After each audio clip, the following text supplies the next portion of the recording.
Hello बच्चों, welcome back to our channel Zoom Science. इस channel पर आपको पढ़ने को मिलेंगे क्लास 6, 7, 8 के साइंस के सभी चैप्टर्स और जो भी हमारे अदर सब्जेक्ट्स होते हैं उनके important questions at the time of exam. So let's start. आज हम पढ़ेंगे क्लास 8 का चैप्टर नंबर 2। जो इसका चैप्टर नंबर 1 था वो हम पहले ही पढ़ा चुके हैं। अगर आपको देखना है तो आप हमारे चैनल पर विजिट कर सकते हैं। ओके बच्चों, so second chapter is micro organism, friends and force. अब हम पूरा पढ़ेंगे किसके ऊपर, माइक्रो ऑर्गेनिज्म के बारे में। ठीक है बच्चों, तो आगे चलते हैं। What are micro organism. अब हम माइक्रो ऑर्गेनिज्म पढ़ेंगे तो अब हमें ये भी तो पता होना चाहिए कि माइक्रो ऑर्गेनिज्म होते क्या है। Okay, so micro organism are very small living organism. Micro organism क्या होते हैं, बहुत ही ज्यादा स्मॉल लिविंग ऑर्गेनिज्म होते हैं। ठीक है बच्चों, दे आर सो टीनी, और ये बहुत ही ज्यादा छोटे होते हैं। that they can only be seen under a microscope। और हम इसमें कैसे देख सकते हैं, अंडर अ माइक्रोस्कोप। जो भी हमारी नॉर्मल आई, जैसे हम अपने आसपास की चीजें सारी देख लेते हैं, हम ऐसे इनको नहीं देख सकते। अगर हमने इसको देखना होता है तो हम किसकी हेल्प लेते हैं, माइक्रोस्कोप की हेल्प लेते हैं। ओके बच्चों, फाउंड एवरीवेयर, ये हमें हर जगह मिलते हैं, like soil, water, air and even inside our bodies. और जो माइक्रो ऑर्गेनिज्म होते हैं ये कहाँ पर प्रेजेंट होते हैं, ये हमारी बॉडी के अंदर भी प्रेजेंट होते हैं। ओके बच्चों, सो ये था हमारा माइक्रो ऑर्गेनिज्म के बारे में। ओके, अब हम पढ़ेंगे टाइप्स ऑफ माइक्रो ऑर्गेनिज्म। अभी हमने पढ़ लिया कि माइक्रो ऑर्गेनिज्म होते कहाँ है, कहाँ कहाँ पर प्रेजेंट होते हैं। अब इसके टाइप्स होते हैं। ठीक है बच्चों, इसके 5 मेन टाइप्स हैं।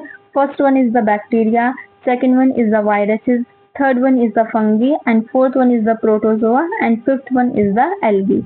ओके, सो अब हम पढ़ेंगे बैक्टीरिया के बारे में। ओके बच्चों, बैक्टीरिया क्या होता है, एक सिंगल सेल ऑर्गेनिज्म। ठीक है, इसके अंदर क्या होता है, इसके अंदर सिर्फ सिंगल सेल प्रेजेंट होते हैं। ठीक है, एंड विदाउट अ न्यूक्लियस, और इसके अंदर न्यूक्लियस प्रेजेंट नहीं होता है बच्चों। ठीक है, वायरसेस स्मॉलर देन बैक्टीरिया, जो वायरसेस होते हैं ना, ये बैक्टीरिया से भी ज्यादा छोटे होते हैं। And need a host to produce, और इन्हें किस चीज की जरूरत होती है, एक होस्ट की जरूरत होती है। किसके लिए, रिप्रोड्यूस करने के लिए। ओके, फंगी, जो फंगी होते हैं क्या करते हैं, includes mould and east. Fungi में हमारे पास क्या आ जाते हैं, ईस्ट। ईस्ट का हम बहुत ज्यादा यूज करते हैं for making like bread and cakes. Okay बच्चों, फिर हम पढ़ते हैं प्रोटोजोआ। प्रोटोजोआ क्या होता है, एक सिंगल सेल्ड एनिमल से बच्चों। ठीक है, जो प्रोटोजोआ होता है ये क्या होता है, एक सिंगल सेल्ड एनिमल से। ठीक है, एल्गी, एल्गी क्या होता है, इनका प्लांट लाइफ ऑर्गेनिज्म होते हैं एंड मोस्टली एक्वेटिक। जो भी एल्गी होती है ये हमें सूखी जगहों पर नहीं मिलती, जहाँ पर ज्यादा पानी का यूज होता है। ठीक है, या फिर ज्यादा रेनी के सीजन में ये हमें देखने को मिलती है। ओके, सो ये इसके मेन टाइप्स थे 5। ओके, अब हम देखते हैं इसके पिक्चर्स क्या क्या है। ठीक है, so first one is the bacteria. आप यहाँ पर देख सकते हैं बैक्टीरिया हमें कुछ ऐसा दिखता है। एंड सेकंड नंबर पे हमारे पास क्या है, ये हमारे पास वायरसेस। एंड थर्ड नंबर पे हमारे पास फंगी। एंड देन फोर्थ पे हमारे पास प्रोटोजोआ एंड फिफ्थ पे है हमारे पास एल्गी। ओके बच्चों, सो इसके क्या है, डायग्राम्स है। जो है हमारे पास फंगी होती है, एक प्लांट लाइक इसका स्ट्रक्चर होता है। ठीक है बच्चों, जो बैक्टीरिया होता है ये विदाउट न्यूक्लियस होता है। एंड जो हमारे पास है एल्गी, ये एल्गी कहाँ पर प्रेजेंट है, जहाँ पर ज्यादा वाटर होता है। ठीक है, तो इसके 5 मेन टाइप्स थे। अब हम पढ़ेंगे वेयर और माइक्रो ऑर्गेनिज्म आर फाउंड। अब हम पढ़ेंगे जो माइक्रो ऑर्गेनिज्म होते हैं ये हमें मिलते कहाँ पर है। ठीक है, इन एक्सट्रीम एनवायरमेंट। अब ये नहीं कि इन्हें क्या चाहिए, जैसे ह्यूमंस होते हैं ये क्या ज्यादा ज्यादा कोल्ड या फिर ज्यादा वार्म जगह पर नहीं सरवाइव कर सकते हैं। ठीक है, लाइक कुछ डेज सरवाइव कर लेंगे but not a too much long time. Okay, तो जो ये माइक्रो ऑर्गेनिज्म होते हैं ये कहाँ पर सरवाइव कर सकते हैं, hot spring, snow, desert and deep oceans. Like आपने अंटार्कटिका सुना होगा। ठीक है, वहां पर क्या होती है, बहुत ज्यादा स्नो होती है। ठीक है, बहुत ही ज्यादा मतलब कोल्डेस्ट टेम्परेचर होता है। अगर हम डेजर्ट की बात करें लाइक राजस्थान, तो वहां पर क्या होता है, बहुत ही ज्यादा गर्मी होती है। तो ऐसा नहीं कि ये जो माइक्रो ऑर्गेनिज्म है ये वहां पर प्रेजेंट नहीं होंगे। इनके अंदर एक एबिलिटी होती है कि बहुत ही ज्यादा गर्म और बहुत ही ज्यादा ठंडी दोनों जगह पर ये सर्वाइव कर सकते हैं। ओके बच्चों, वन एंड इनसाइड प्लांट, और ये कहाँ पर होते हैं, inside a plant, animals and humans. जो भी हमारे पास जितने भी टाइप्स के प्लांट्स होते हैं या फिर जितने भी टाइप्स के एनिमल्स होते हैं या फिर जो हम ह्यूमंस होते हैं उनके अंदर भी मिलते हैं माइक्रो ऑर्गेनिज्म। ठीक है। Even in the food we eat and water we drink, और यहाँ तक कि जो हम फूड खाते हैं उसके अंदर भी माइक्रो ऑर्गेनिज्म प्रेजेंट होते हैं, और जो हम पानी पीते हैं उसमें भी माइक्रो ऑर्गेनिज्म प्रेजेंट होते हैं। ठीक है, तो अभी हमने देख लिया कि जो माइक्रो ऑर्गेनिज्म होते हैं ये कहाँ कहाँ पर प्रेजेंट होते हैं। ठीक है, अब हम पढ़ेंगे माइक्रो ऑर्गेनिज्म फ्रेंड्स और फोज। अब हम पढ़ेंगे जो माइक्रो ऑर्गेनिज्म है, फ्रेंड का मतलब तो फ्रेंडली है, ठीक है। फो का मतलब होता है लाइक एनिमी, या फिर बहुत ही ज्यादा ये हार्मफुल हो। ठीक है, micro organism can be beneficial, micro organism can be beneficial मतलब ये बहुत ही ज्यादा बेनिफिशियल होते हैं, एंड हार्मफुल, जो हमें दोनों टाइप से मिलते हैं। अब ये नहीं कि अगर माइक्रो ऑर्गेनिज्म तो ये सिर्फ हमें बेनिफिट देंगे, ठीक है, ये उसके साथ साथ हमें हार्म भी करते हैं। ठीक है, तो ये दोनों टाइप्स में प्रेजेंट होते हैं। Let's understand how they help and harm us. अब हम समझते हैं कि ये हमें हार्म कैसे करते हैं। ठीक है बच्चों, helpful micro organism in a food. अब हम पढ़ेंगे जो भी हमारे पास माइक्रो ऑर्गेनिज्म होते हैं हमारे फूड में वो कौन कौन सा प्रेजेंट होते हैं। Like it's a most important name and it's a lactobacillus bacteria. Lactobacillus bacteria क्या करता है, जो भी हमारा मिल्क होता है उसको किस में कन्वर्ट कर देता है, कर्ड में कन्वर्ट कर देता है। अगर आपने अपने घर में देखा होगा तो क्या करते हैं, लाइक दूध में हम थोड़ा सा कर्ड डाल देते हैं और उसको पूरी नाइट के लिए उसको क्या करते हैं, हम स्टोर करके रख देते हैं। उसमें क्या होता है, जो बैक्टीरिया की फॉर्मेशन होती है लैक्टोबैसिलस की, वो इंक्रीज कर जाती है, एंड देन वो क्या बन जाता है, वो कर्ड बन जाता है। ठीक है बच्चों, तो इसमें कौन सा बैक्टीरिया था, हमारे पास लैक्टोबैसिलस बैक्टीरिया था। ठीक है, और ये क्या करता है, ये मिल्क को कन्वर्ट कर देता है इनटू द कर्ड। ओके बच्चों, अब हम पढ़ेंगे ईस्ट। ईस्ट के बारे में अभी मैंने आपको बताया भी था। ईस्ट क्या करता है, जो भी हमारे बेकरी का आइटम्स होते हैं, जितने भी बेकरी पे प्रेजेंट होते हैं, ठीक है, उन सब में हम किसका यूज करते हैं, ईस्ट का यूज करते हैं। ठीक है, east help in making bread. East का यूज हम कैसे करते हैं, for making bread and fluffy. जो ब्रेड होते हैं वो क्या होते हैं, लाइक फ्लफी, बहुत ही ज्यादा मुलायम होते हैं ना, तो वो इसी वजह से होते हैं। ठीक है, and in fermentation for alcohol. जैसे जो अल्कोहल होती है ना, उसकी जो फर्मेंटेशन करते हैं उसमें भी हम किसका यूज करते हैं, ईस्ट का यूज करते हैं। ओके बच्चों, तो हमारे 2 पॉइंट्स हो गए। अब हम आते हैं थर्ड पे। Bacteria are also used in making pickles and cheese. Like अगर हम अपने घर में अचार या फिर पिकल्स, सेम ही थिंग्स होती हैं, एंड अगर हम चीज भी बनाते हैं तो हम उसमें किसका यूज करते हैं, बैक्टीरिया का यूज करते हैं। ओके बच्चों, तो इसके 3 थे हमारे पास इंपॉर्टेंट पॉइंट्स, एंड इसमें ये वाला नेम बहुत ही ज्यादा इंपॉर्टेंट है, इसको आप याद रखना है, लैक्टोबैसिलस। ओके बच्चों, helpful micro organism in a medicine. अब हम पढ़ेंगे जो भी हमारे पास माइक्रो ऑर्गेनिज्म होते हैं वो कैसे हेल्पफुल होते हैं हमारी मेडिसिन के अंदर। ठीक है, एंटीबायोटिक्स लाइक पेनिसिलिन। एक हमारे पास एंटीबायोटिक्स होती है जिसका नाम क्या होता है, पेनिसिलिन। ठीक है, are made from a fungi, और ये किससे बनी होती है, ये फंगी से बनी होती है। ठीक है, जो भी हम वैक्सीन लेते हैं आर मेड यूजिंग वीक और dead microbes, like example polio and micelles. जो वैक्सीन होती है किससे बनी होती है, यूजिंग वीक और डेड जो भी हमारे पास माइक्रोब्स होते हैं ये उनसे बनी होती है। ठीक है बच्चों, help fight against disease and improve immunity. और इनका वर्क क्या होता है, ये फाइट करती हैं, लाइक अगर हमें फीवर हो जाता है तो हमारी बॉडी के अंदर क्या करते हैं, ये जो वैक्सीन होती है फाइट करती हैं। ठीक है, and help fight against disease and improve immunity. अगर आपको कभी फीवर हो जाता है तो इसका मतलब ये नहीं कि आपकी बॉडी वीक हो जाती है, इससे हमारी बॉडी बहुत ही ज्यादा स्ट्रांग हो जाती है, क्योंकि जो भी हमारे पास बैक्टीरिया होते हैं या फिर जो भी हमारे पास वैक्सीन होती है वो क्या करती हैं, वो फाइट करती हैं। ठीक है, सो हमारी बॉडी बहुत ही ज्यादा स्ट्रांग बन जाती है इससे। Helpful micro organism in agriculture. अभी हमने पढ़ लिया मेडिसिन फूड में, अब हम पढ़ते हैं एग्रीकल्चर। ठीक है बच्चों, जैसे मतलब जो अगर हमारे पास 100% अगर हमारे पास एयर है, ठीक है, तो उसमें हमारे पास 78% हमारे पास क्या प्रेजेंट होता है, हमारी अर्थ पे नाइट्रोजन प्रेजेंट होती है। ठीक है, और जो प्लांट्स होते हैं उनके लिए क्या सबसे ज्यादा इंपॉर्टेंट होती है, नाइट्रोजन सबसे ज्यादा इंपॉर्टेंट होती है। ठीक है, और जो नाइट्रोजन होती है वो उसको डायरेक्ट फॉर्म में ऐसे यूज नहीं करते, उसको पहले कन्वर्ट करते हैं। एक जो हमारे पास ऑर्गेनिज्म होता है वो क्या करता है, वो नाइट्रोजन को कन्वर्ट कर देता है। ठीक है, उसका नेम क्या है हमारे पास, राइजोबियम बैक्टीरिया। ठीक है बच्चों, राइजोबियम बैक्टीरिया फिक्स नाइट्रोजन। एक हमारे पास बैक्टीरिया होता है राइजोबियम, ये क्या करता है, ये नाइट्रोजन को फिक्स कर देता है in the leguminous plant like peas. Okay बच्चों, डिकम्पोजर्स लाइक फंगी। डिकम्पोजर्स क्या होते हैं, फंगी होते हैं। ठीक है बच्चों, and bacteria. Decomposers like fungi and bacteria break down dead matter into nutrients. जो भी हमारे डेड मैटर होते हैं ये उनको किसमें ब्रेक डाउन कर देती है into the nutrients. Okay, and ये क्या करते हैं, ये इम्प्रूव कर देते हैं सॉइल फर्टिलिटी को। ठीक है बच्चों,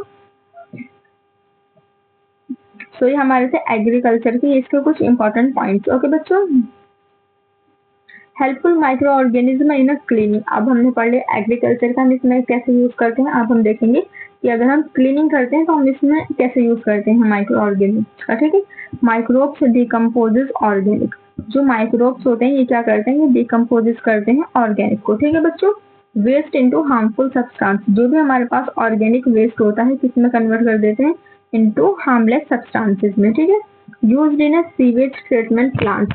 सीवेज ट्रीटमेंट का मतलब होता है लाइक जो भी अगर हम अपने घर में जितना भी वाटर पूरे दिन में यूज करते हैं वो क्या होता है, वो दोबारा से फिल्टर होके आता है। ठीक है, जो एक पूरा प्रोसेस होता है। ठीक है, जो बड़े बड़े फैक्ट्रीज होती है उसमें जो पूरा प्रोसेस होता है उसको हम क्या बोलते हैं, सीवेज ट्रीटमेंट बोलते हैं। ठीक है, वहां पर प्राइमरी सीवेज ट्रीटमेंट लाइक बहुत सारे प्रोसेस होते हैं। ठीक है, उसमें हम क्या करते हैं, पहले जो भी हमारे बहुत ही ज्यादा बड़े पार्टिकल्स होते हैं उनको रिमूव करते हैं, फिर जो बहुत ही छोटे छोटे पार्टिकल्स होते हैं उनको रिमूव करते हैं, देन हम माइक्रो ऑर्गेनिज्म का यूज करते हैं वाटर को फिल्टर करने के लिए। ठीक है, इसलिए यहाँ पर लिखा है used in sewage treatment plants. Okay, and help clean up oil spills in ocean. और हम इसमें किसका यूज करते हैं, जब भी मतलब help clean up soil spills in the ocean. Okay बच्चों,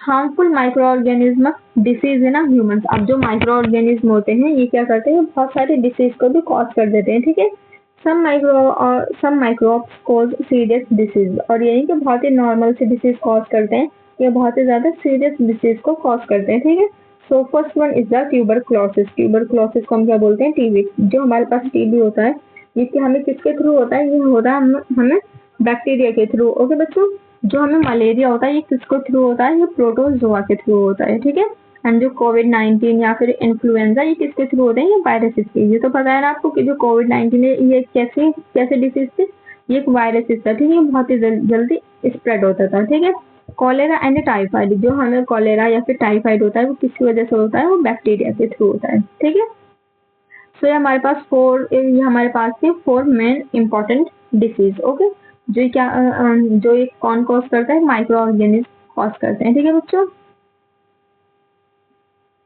disease caused by micro organism. जैसे हमारे पास क्या होता है, bacteria, viruses, fungi, protozoa.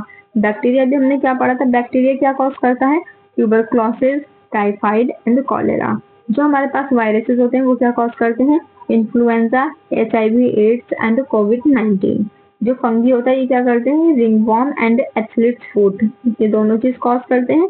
And जो प्रोटोजोआ होता है ये क्या कॉज करता है, मलेरिया या फिर एमियो बायोसिस। ठीक है, ये हमारे पास कहते हैं अलग अलग टाइप्स के डिसीज होती हैं। ठीक है बच्चों, ये हमें बहुत सी डिसीज ऐसी होती हैं जो बैक्टीरिया के थ्रू होती हैं, या फिर बहुत सारी ऐसी होती हैं जो वायरसेस के थ्रू होती हैं, या फिर फंगी एंड प्रोटोजोआ के थ्रू होती हैं। तो उसके क्या थे एग्जाम्पल्स थे। ठीक है, food spoilage bye micro organism. आपने ये तो सुनाएगा ना, लाइक जो खाना होता है वो सड़ जाता है। ठीक है, वो खाना कैसे सड़ता है, ठीक है, अब हम ये पढ़ते हैं। ठीक है, food spoilage bye micro organism. ये कौन स्पॉइल करता है, जो माइक्रो ऑर्गेनिज्म होते हैं ये स्पॉइल कर देते हैं। ठीक है, bacteria and fungi spoil food items. जो हमारे पास दो मेन माइक्रो ऑर्गेनिज्म होते हैं, कौन कौन से, बैक्टीरिया एंड फंगी। ठीक है, ये क्या करते हैं, ये स्पॉइल कर देते हैं जो भी हमारे पास फूड के आइटम्स होते हैं। ठीक है, स्पॉइल्ड फूड स्मेल बैड। जो भी हमारा स्पॉइल्ड फूड होता है वो कैसे स्मेल करता है, बहुत ही ज्यादा बैड। एंड चेंजेस कलर, और उसका जो कलर होता है वो भी कलर चेंज हो जाता है, एंड में ग्रो मोल्ड। ठीक है, eating spoiled food can cause food poisoning. अगर हम ऐसा स्पॉइल्ड फूड अगर हम खा लेते हैं तो हमें क्या हो जाती है, फूड पॉइजनिंग हो जाती है। ठीक है, तो हमें ऐसे खाने को ज्यादा से ज्यादा अवॉइड करना चाहिए। ठीक है बच्चों, preventing disease caused by microbes. अब हमने ये पढ़ा था कि जो माइक्रोब्स होते हैं ये सेवरल टाइप्स के डिसीज को कॉज करते हैं। अब लाइक इसके कुछ प्रिवेंशन होंगे, अगर हम उनका यूज करें तो हमें जल्दी से डिसीज नहीं हो सकती। ठीक है, मतलब थोड़े चांसेस क्या होंगे, डिक्रीज कर देंगे। ठीक है, so first one is the maintain personal hygiene. Personal hygiene का सिंपल मतलब होता है लाइक आप अपने आप को पहले क्लीन रखिए। ठीक है, लाइक आप ज्यादा बाहर की चीजें नहीं खाइए। ठीक है, तो ये होती है हमारी, ये सारी चीजें किस में आ जाती हैं, ये आ जाती हैं पर्सनल हाइजीन में। ठीक है, So first one is the personal hygiene and second one is the drink clean water and eat healthy food.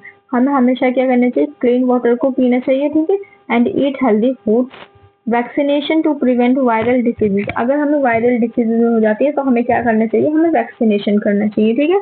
And use to antibiotics, और हमने किसका यूज करना चाहिए, एंटीबायोटिक्स का यूज करना चाहिए ओनली व्हेन प्रिस्क्राइब्ड। ऐसा नहीं कि हम एंटीबायोटिक्स का यूज मतलब जब हमारा दिल करे ऐसे कर लें, जब भी अगर हमें जो हमारे डॉक्टर्स होते हैं जब भी वो हमें सजेशन दें लाइक आपको ये वाले एंटीबायोटिक्स लेनी चाहिए, जब आप उसका यूज करें, ठीक है।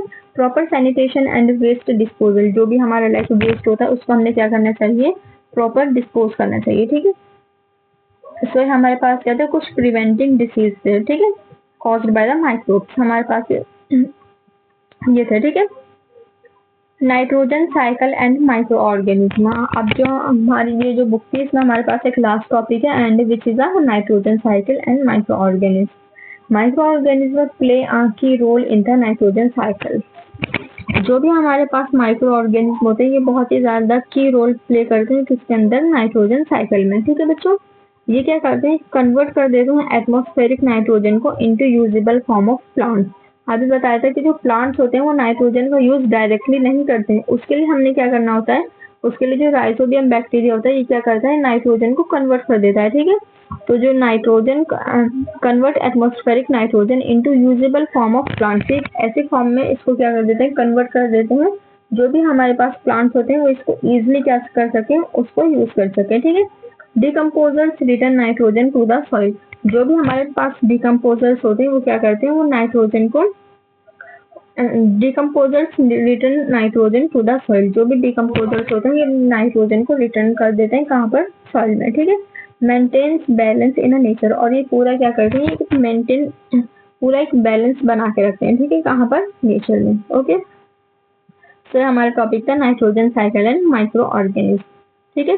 तो ये वाला चैप्टर हो गया हमारा कंप्लीट। अब हम नेक्स्ट वीडियो में पढ़ेंगे चैप्टर नंबर 3, ओके बच्चों। So thank you very much. Like, share, comment, and don't forget to subscribe. Have a nice day. See you soon. Take care. Bye.